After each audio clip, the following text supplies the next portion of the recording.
నమస్తే అండి, నేను రజాక్. బార్బెల్ పిచ్చా మీటింగ్ మరో వీడియో అయితే పెట్టడం అయితే జరిగిందనమాట. సరే, మనోడు ఏం పెట్టాడని చెప్పేసి చూద్దామంటే ఒకటే ఏడుపు.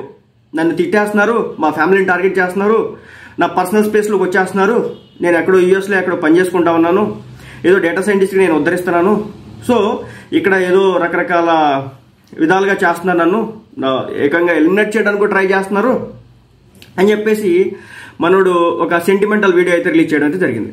విషయం ఏంటంటే, సినిమా రివ్యూస్ వేరు, పొలిటికల్ అనాలిసిస్లు వేరు. కొంపల దాకా వచ్చేస్తాయి, మామూలుగా కాదు, భయంకరంగా టార్గెట్ చేస్తారు, అమ్మన బుతులు తిడతారు. ఒక సైడ్ తీసుకున్నావు అని తెలిస్తే కనుక వాళ్ళు ఎక్కడి దాకా వెళ్తారో నీకు అర్థం కాదు. పవన్ కళ్యాణ్ తల్లినే దూషించిన వాళ్ళు, జగన్మోహన్ రెడ్డి గారి వైఫ్నే ట్రోల్ చేస్తున్న వాళ్ళు, చంద్రబాబు గారి భార్య గురించే నీచపు రాతలు రాస్తున్న వాళ్ళు, ఆ స్థాయి వ్యక్తులకే లేనిది నువ్వు ఒక సైడ్ తీసుకొని, సుశాంత్ రెడ్డి నువ్వు ఒక సైడ్ తీసుకొని దానికి ఎనాలసిస్ అని పేరు పెట్టి నీ ఇష్టం వచ్చినట్టు పవన్ కళ్యాణ్ గారి గురించి మాట్లాడితే, లేదా చంద్రబాబు నాయుడు గారి గురించి మాట్లాడితే తప్పదు, పర్యవసానాలు ఉంటాయి. విషయం ఏంటంటే, మనం ప్రతి దాంట్లో పాజిటివ్ నెగిటివ్ రెండు ఉంటాయి. చెప్పే విధానంలో ఉంటుంది.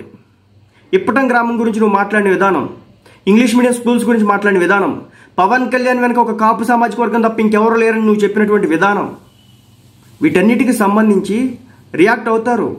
నువ్వు మాట్లాడిన ప్రతి మాటకి రిపర్కేషన్స్ ఉంటాయి. అది నువ్వనే కాదు, ఇంకెవరైనా సరే శృతి మించి రాగాన పడి అడ్డగోలుగా మాట్లాడితే తప్పనిసరిగా దాని నుంచి వచ్చేటటువంటి పర్యవసానాలని ఎదుర్కోక తప్పదు.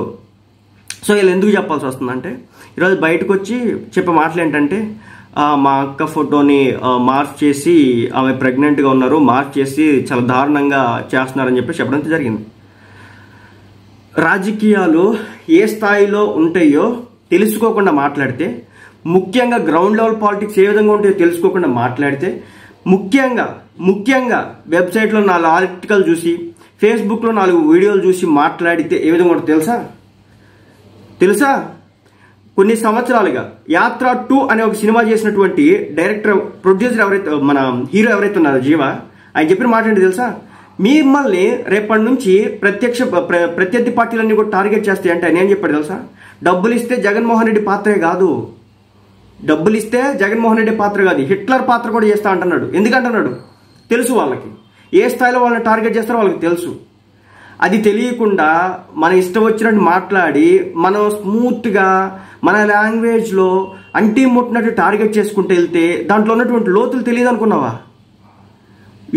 గుర్తించాల్సిన విషయం ఏంటంటే, నువ్వు ఇక్కడ నుంచి పోయి ఎన్నేళ్ళు అయిందో తెలియదు, కానీ నువ్వు ఇక్కడ పాలిటిక్స్ మాట్లాడిన నేపథ్యంలో తప్పనిసరిగా నేను టార్గెట్ చేస్తారు. అది ఎలా అంటే, నీకు లోకల్గా ఉండే పాలిటిక్స్ గురించి తెలియదు, రాజకీయాలు ఇక్కడ ఏం జరుగుతుందో తెలియదు. కృష్ణా జిల్లాకు పోతే ఒక రకమైన రాజకీయం ఉంటుంది, గుంటూరుకు పోతే ఇంకో రకమైన రాజకీయం ఉంటుంది, ప్రకాశంకి పోతే ఇంకో రకమైన రాజకీయాలు ఉంటాయి, ఉత్తరాంధ్రకు పోతే ఇంకో రకమైన రాజకీయం ఉంటుంది, నియోజకవర్గానికి మండలానికి ఒక రాజకీయం ఉంటుంది. అవన్నీ తెలుసుకోకుండా, గ్రౌండ్ లెవెల్ ఎలా ఉంటాయో తెలుసుకోకుండా, మనకి జగన్మోహన్ రెడ్డి గారి ఇష్టం కాబట్టి ప్రేమను చూపించుకుంటే దాని నుంచి వచ్చేటటువంటి పర్యవసానాలను కూడా మనం అనుభవించక తప్పదు అనేదే ఇక్కడ ఉద్దేశం.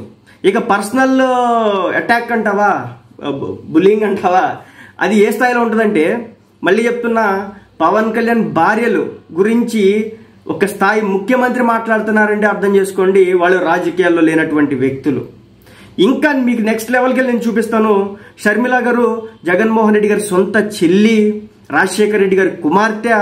ఈరోజు ఆమెను ఏ స్థాయిలో, జగన్మోహన్ రెడ్డి గారి గురించి ఆమె మాట్లాడే మాటలకి ఏ స్థాయిలో మనం సొంత చెల్లిని ఏ స్థాయిలో మాట్లాడుతారో మనం చూస్తున్నాం. ఎమ్మెల్యేల దగ్గర నుంచి అడుగు స్థాయి కార్యకర్త, సోషల్ మీడియాలో పనిచేస్తున్నటువంటి ప్రతి కార్యకర్త ఆమె గురించి ఎంత దారుణంగా మాట్లాడుతున్నారో చూసుకోండి. ఇక మన చంద్రబాబు నాయుడు గారి భార్య గురించి ఏ స్థాయిలో మాట్లాడారో చూసుకోండి. సో ఇంకా దారుణంగా జరుగుతాయి. మీరు ఇంకా అటాక్ చేసే కొందుకు, బార్బెల్ నువ్వు ఇంకా అటాక్ చేసే కొందుకు తప్పనిసరిగా ఆల్రెడీ ఇక్కడ మగ్గిపోయి ఉన్న 2 పార్టీలు, ముఖ్యంగా టీడీపీ పార్టీ అలసిపోయింది. వాళ్ళు ఇప్పుడు కాచుకొని కూర్చున్నారు. ఈ 4-5 ఏళ్లలో వాళ్ళు అనుభవించిన వ్యధ ఇంకే పార్టీ అనుభవించి ఉండదు. బహుశా జనసేనకు కూడా అలాంటిదేం జరగల. కానీ టీడీపీ పార్టీకి జరిగినటువంటి పరాభవాలు బహుశా టీడీపీ పార్టీ రాజకీయ చరిత్రలో ఎప్పుడు కూడా జరగఉండదు. చివరాఖరికి సీనియర్ ఎన్టీఆర్ మీద చెప్పులు వేసినప్పుడు కూడా ఈ స్థాయిలో ఉండదు. చంద్రబాబు నాయుడిని అసెంబ్లీ వేదిక గేడిపించడమే కాకుండా 50 రోజులు జైల్లో ఉన్నారు. ఒక్కొక్కడు ఎలా ఉన్నారంటే వాళ్ళు ఇనప రాడ్డుని గనక పొయ్యిలో పెట్టి బాగా మండి తెర్రగా ఎలా తయారవుతుందో ఆ నిప్పు అది గనక తీసుకొచ్చి తొడ మీద పెడితే ఎంత మండిద్దో ఆ మంటతో ఉన్నారు ఇప్పుడు టీడీపీ వాళ్ళు. మీకు అర్థం కావట్లేదు ground level politics. Yes, YCP వాళ్ళు ఇప్పుడు ఎలా ఉంది, వాళ్ళ పరిస్థితి ఏంటి, వాళ్ళు ఏంటి, వాళ్ళ విధానాలు ఏంటి, వాళ్ళ రాజకీయం ఏంటి, వాళ్ళు ఏం చేశారు, ఒక్క ఛాన్స్ పెట్టి ఏం చేశారనే దానికి సంబంధించి మాట్లాడుతున్న నేపథ్యంలో పాలసీల పరంగా మాత్రమే మాట్లాడాలా. అలా కాదు జగన్మోహన్ రెడ్డి గారిని అమరాబుతులు దొబ్బుతానంటే ఇంటికి వచ్చి కొడతారు, కేసులు పెడతారు, అన్నీ జరుగుతాయి. అలాగే టీడీపీ పార్టీ అయినా జనసేన పార్టీ అయినా మనం ఇష్టం వచ్చినట్టుగా ఏదో ఒకే సామాజిక వర్గం వీళ్ళ వెనకాల ఉన్నాయి, వీళ్ళ వెనకాల ఇంకెవ్వడో లేడు, వీళ్ళు జగన్మోహన్ రెడ్డి వారి వెనకాల అందరు ఉన్నారు, అద్భుతాలు సృష్టించారు, ఉద్యోగాలు లేక నువ్వు పక్క దేశానికి పోయినట్టు ఉన్నావు, వాడు ఏదో ఉద్యోగం చేసుకుంటున్నావు. ఆంధ్రాలో పుట్టినోడు బీటెక్ చేసినోడు తెలిసింది నొప్పి, పక్క రాష్ట్రానికి వచ్చి హాస్టల్స్లో కూర్చొని కోచింగ్ సెంటర్లో కోచింగ్ తీసుకొని ఏడితే తెలిసిద్ది అనమాట. ఇంకోటి మాట్లాడినట్టు ఉన్నావు, అది బాగా ట్రోల్ అవుతుంది కదా. ఏమంటే ఉద్యోగాలు గవర్నమెంట్ ఎందుకు ఇవ్వాలరా, ఎందుకు ఇవ్వాలి, గవర్నమెంట్ ఉద్యోగాలు ఇవ్వకూడదురా, కంపెనీలు తీసుకురావాలి. అది నీకు తెలియకపోతే నేను ఏం చేస్తా, పైపెచ్చు పెద్ద ఇంటలెక్చువల్ లాగా నేను పొద్దు ఎరగదీశాను పొడి చేశానంటే కుదరదాం. రాజకీయాల్లోకి సినిమాల్లో ఇచ్చినంత తేలిక రివ్యూలు కాదు రాజకీయాలు అంటే, అనాలిసిస్లు అంటే. సరే ఏదేమైనప్పటికీ ఫ్యామిలీ దాకా వెళ్ళిపోతాయి, ఇంకా టార్గెట్ చేస్తారు, నువ్వు ఇంకెంత రెచ్చగొడితే అంతకు డబల్ వెళ్తుంది. ఆ దాన్ని తట్టుకోవడం కోసం నీ వెనకాల ఎవడు ఉండడు, ఎవ్వరూ రారు, ఏది చేయరు, మిమ్మల్ని టార్గెట్ చేస్తూనే ఉంటారు. ఆ టార్గెట్ని తట్టుకొని నిలబడగలగాలి అంటే చాలా కష్టం. ఎందుకంటే పక్క దేశంలో ఇంకేం నిలబెట్టగలుగుతాం. అక్కడ జనసేన పార్టీకి కావచ్చు, టీడీపీకి కావచ్చు, వైసీపీకి కావచ్చు, ఆయా నాయకుల యొక్క వాళ్ళకి ఒక కొన్ని సంస్థలాగా ఉంటే వాళ్ళు ఏదో చేస్తూ ఉంటారు. సో ఇండివిజువల్గా వచ్చి టీడీపీని కెలుకుతా జనసేనకి కెలుకుతా అంటే దాని నుంచి వచ్చేటటువంటి పర్యవసానాలను కూడా నువ్వు ఎదుర్కోవాల్సి ఉంటుంది. సో నీకు స్టార్ట్ అయిపోయిన సినిమా, మళ్ళీ చెప్తున్నా, శృతి మించి రాగాని పడి ఏ ఎనాలిసిస్ చేసినా, లేదంటే సోషల్ మీడియా ఇన్ఫ్లుయెన్సర్స్గా ఉండి డబ్బుల కోసం కక్కుర్తిపడి అడ్డగోలు వీడియోలు, అది జగన్మోహన్ రెడ్డి గారి విషయంలో చేసినా, పవన్ కళ్యాణ్ గారి విషయంలో చేసినా, చంద్రబాబు నాయుడు గారి విషయంలో చేసినా, దాని నుంచి వచ్చేటటువంటి పర్యవసానాలు మీరు ఎదుర్కోక తప్పదు అనే విషయాన్ని మాత్రం మీరు మర్చిపోవద్దు. ఎందుకంటే ఈరోజు పరిస్థితులు అలా ఉన్నాయి ఆంధ్ర రాష్ట్రంలో రాజకీయాలు. ఈ రోజున పరిస్థితులు ఆ విధంగా ఉన్నాయి. ఆ విషయం తెలుసుకోకుండా, గ్రౌండ్ లెవెల్ ఏంటో తెలుసుకోకుండా, మళ్ళీ చెప్తున్నా టీడీపీ వాళ్ళు ఇప్పుడు మండిపోయి వాతలు పెట్టుకున్న కుర్రోళ్ళు మండిపోయి ఉన్నారు.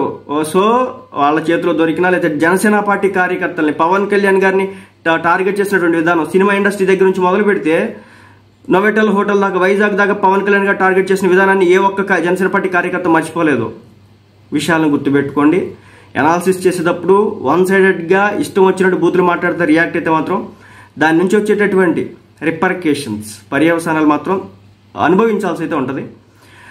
సో బార్బెల్ పిక్చర్ మీటింగ్, నువ్వు వీడియోలు చేసే కొందుకు వస్తూనే ఉంటారు, టార్గెట్ చేస్తూనే ఉంటారు.